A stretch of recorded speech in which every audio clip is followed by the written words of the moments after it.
All right. Good afternoon, good evening, good morning, viewers. From wherever you are watching live or after transmitting live, anywhere you are watching from, you are on to Chris Osa Media Group meeting with personalities. And today we have a very special personality who is here with us today that you will see very soon. He is a former member of the National Assembly who represented Orion 1 and 1 Federal Constituency. He went from there, he became Deputy Governor of Edo State under the present National Chairman of APC, Comrade Adams Oshomole, while he was governor. And today he's an aspirant contesting for the position of the governor, having served under Oshomole. He's not a person other than the person of Honorable Dr. Pius Odubu. Welcome, sir. Thank you, my brother. Nice to be here. Good to have you. Yes. Thank you. Okay. Today, sir, we have come here bringing the live coverage to you, sir, because as it concerns the present happenings of those states, you know. Let us start from the case of the political happiness, where we find out that the government of those states have taken some action that perceived to be against the rules and norms of those states and all governors in Nigeria, like that, which is the present witch hunting of the national chairman by the Edo State government. Sir, how do you see it? What's your seeing all of this? Probably the recent happenings, but last weekend where the national chairman came to Benin. Yeah, well, Chris, it is rather unfortunate that what is happening now is playing itself out here in Edo State. It is unwarranted, it is unnecessary, and it is unbecoming. If you must do justice to the question you just asked, one must go a bit back to like 2016. 2016, Comrade Adams Oshomole, the governor of Edo State as he then was, single-handedly picked Godwin Obaseki then as the suitable replacement. Against all odds, he delivered them in the primaries and also the general election. One would have thought that Kosi demanded that Comrade Adams Oshomole will be treated with a lot of respect and dignity by Governor Obaseki, because he owed his governorship to Comrade Adams Oshomole. But that seems not to be so, because for some time now, National Chairman has been at the receiving end of what do I say now? Of some very, very vicious attack in the hands of Godwin Obaseki. It started, first of all, the violence started when our brother, our son, Pastor Sagi Yamu, decided to come back home to APC. As the governor of Edo State, one would have expected that Godwin Obaseki would grab that opportunity and be very glad that the personality of that nature is coming back to our party. Surely Pastor Yamu is a plus to any party anytime, any day. But what did you get? Governor Obaseki and his appointees government did everything humanly possible to frustrate pastors coming back to APC, and indeed did all they could to ensure that the national chairman didn't attend that function. They introduced massive violence in the process. They tried to prevent the plane conveying the national chairman to the Benin airport from landing. They created a scene such that whoever is watching from outside Edo State would think that Edo State is besieged. They converged on Airport Road around the vicinity of the airport. Hundreds of miscreants converged at the vicinity of the airport, burning fires and burning vehicles. It took the concerted effort of all the security agencies here in Edo State to ensure that Comrade Adam Fashimile landed and safely arrived home. That was not it. They sent hoodlums around town attacking people coming to that ceremony.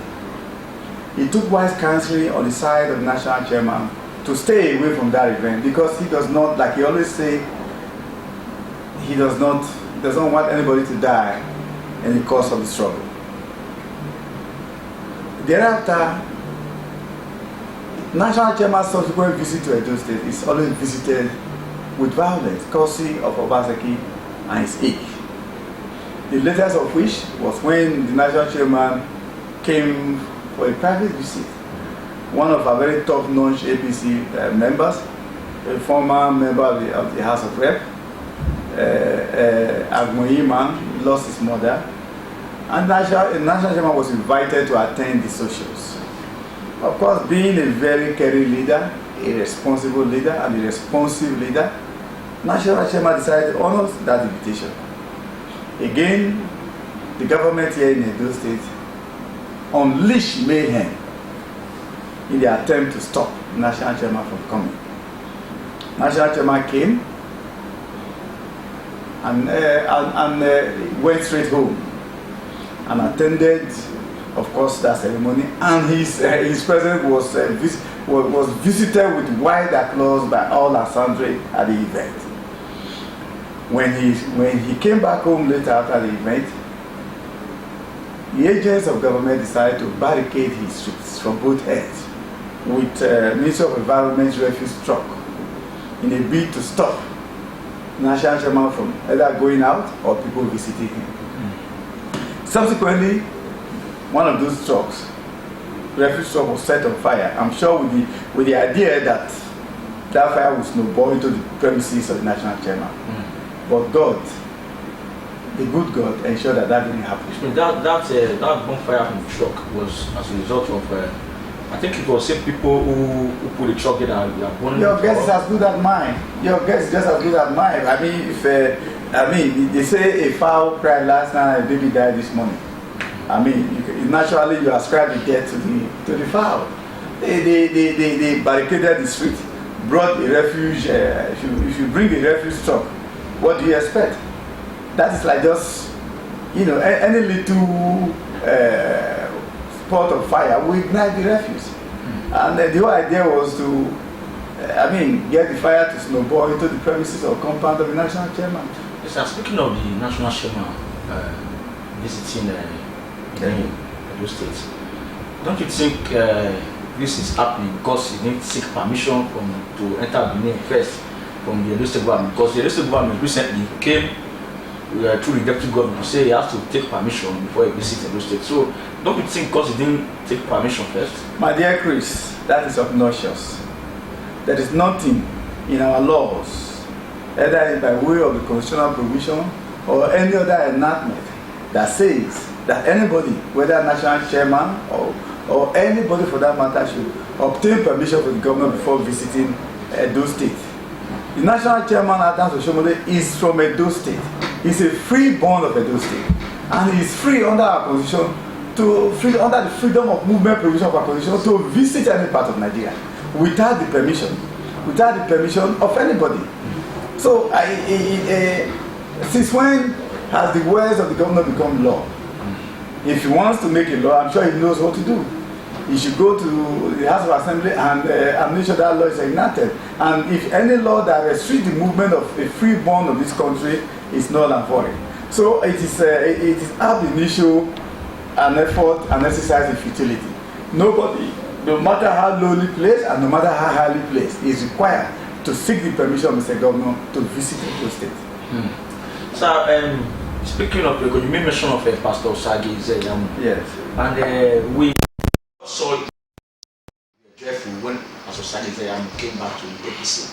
And now you see recently Pastor Osagi to run for the office of governor, which you are also running for. So what's I don't seem to understand your joy in becoming. Well, firstly, my dear, politics, first of all, is a game of numbers. And two, any day you decide to contest any position, from the get-go, you should know that it's not an exclusive preserve of one individual. Anybody is free to vie, but what is important is the process.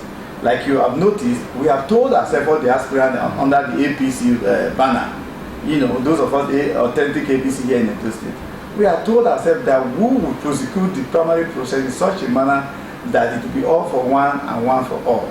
That is, whoever will emerge at the end of the day will receive the support of the rest of us. I'm sure you are following events, and I'm sure you are appreciative of the effort of every one of us. We are doing it in a brotherly manner because we realize that only one person will be governor. And when you have a responsible person as governor, he will carry everybody along. He will carry the leadership along. He will carry the party along. And indeed, everybody will be happy. We are where we are today because Governor Oba has refused to carry the party leadership along, to carry the party along. And that's why everybody is unsatisfied with this type of governance. It's not necessarily about, it is not about so much infrastructure. God forbid. Every one of us, we are able. That is why I laughed when I saw somebody the other day, one of the media urchins of the governor, Abaseki, trying to poke fun at our very respected former Attorney General, Henry Dagmo Esquire, when he said that a governor should be responsive to the people. A governor should provide for the people. He wasn't talking about so much infrastructure. He's talking about carrying the people along. I mean, in a situation where you are picking an essay from my ward, I'm not even aware. Is that carrying the leadership along? So that is the bane. That is the cross of the matter now. That is why we want a governor that will believe in party supremacy, a governor that will believe in providing for the people in terms of human capacity development and also infrastructural development. So that is what is missing in this government. That is why we as a party want to make a change. You see, democracy is such that it provides periodic opportunity for you to re-evaluate whoever is in office, re-evaluate their performances and try to put your best foot forward. Right now, we in APC, we have decided that Obaseki has not lived up to expectation, and in order for us to win Edo State, we need to change it.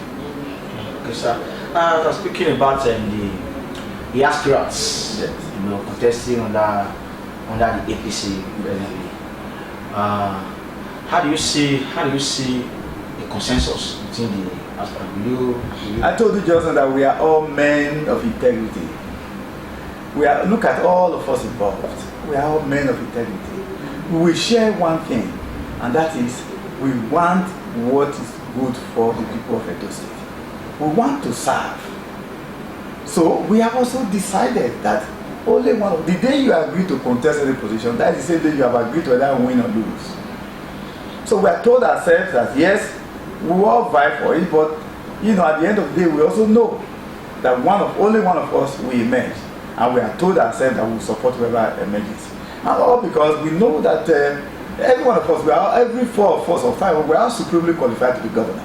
What it will boil down to, it is just who God decided to bless at this particular time. I just hope that will be me. And if it's not me, we are ready to also support whoever God chooses. So what if Comrade Adam Shubule comes and says, okay, he's supporting this person? How will you take it? Firstly, you started from the wrong premise. I don't believe Comrade Adam is such a person that will come and impose a candidate. I'm sure you are talking about the party. If the party hierarchy or the party leadership decide to pick one, I have answered that question. That whoever emerges will have my blessing. Okay, sir. So, sir, we'll be seeing so many things happening in those states governments. But I'm sure you will become the governor of those states. Yes. How do you intend to change some of these things that have to do with the fracas? Firstly, I will ensure that my government will be for the people and by the people. Because we are in the government to serve. We are not in government to impoverish the people. We are not in government to incarcerate your people.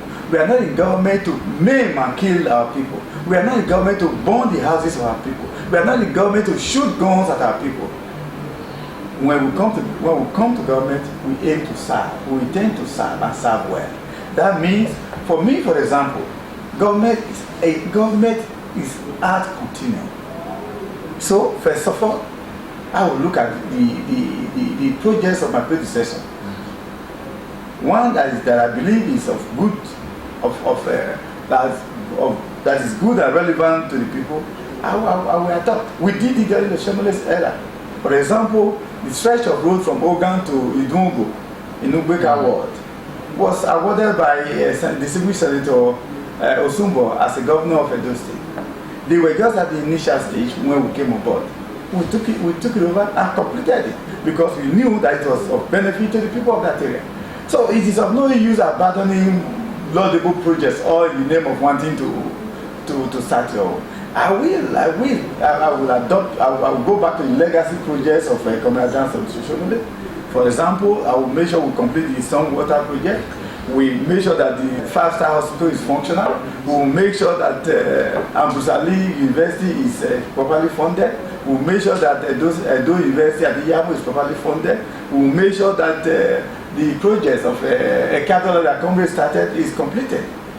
And also we will also invest heavily in human capacity development, because investment in human beings is all that matters. For example, when we came on board in 2008, there was this Edo Year scheme. I'm sure you are aware of it. Yes. 10,000 youths were taken off the labor or off the streets, and they were paid more than the minimum wage.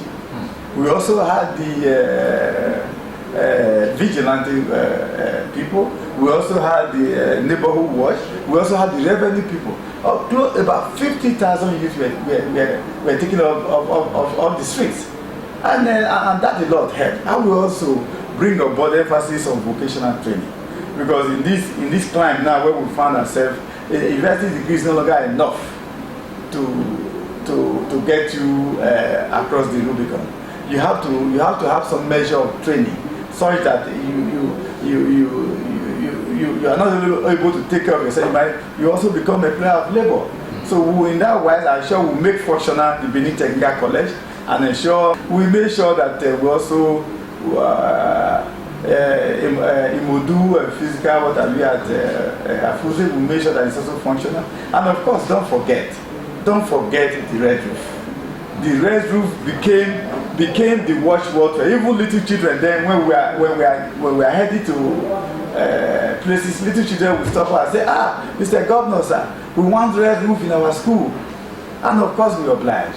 So my dear brother, I'm not a stranger in Jerusalem. I am such that with my vast knowledge of governance, I think I'm being ready. I will hit the ground on it, because you have just 4 years to make a difference. I intend to do the greatest good to the greatest number of persons within the shortest possible time. In essence, in all you said, you seem to want to continue from where Comrade Johnson stopped. Very well. Not where Obaseki has stopped. Because me, Obaseki has abandoned continuity. Well, I think Obaseki has said so well that in the area of MOUs, the MOU does not translate, MOU that didn't translate to physical infrastructure on the ground. I will not be an MOU governor. I will be an eyesore governor. You will see what we are doing on the ground, not signing of MOUs and all that. I'm sure he has not gone to China to sign more MOUs now because of this coronavirus. We are waiting for physical translation of the MOUs on the ground. Thank you so much. Well, we have been talking to Dr. Pius Odubu. You heard all he has said, and he has said he's going to continue from where Comrade Aliu Oshomole. And bring about my own innovation, also my own contribution, not just continue for where he stopped. I will also have my own ideas. Okay, well, if you are watching, you know how we do it. It's for you to share so wide for the public to see and hear what Dr. Pius Odubu has to say as it concerns those states, politics, development, and what have you. You know how we do it. Thank you very much, sir. We'll be having you more often when the need arises. Thank you much, sir.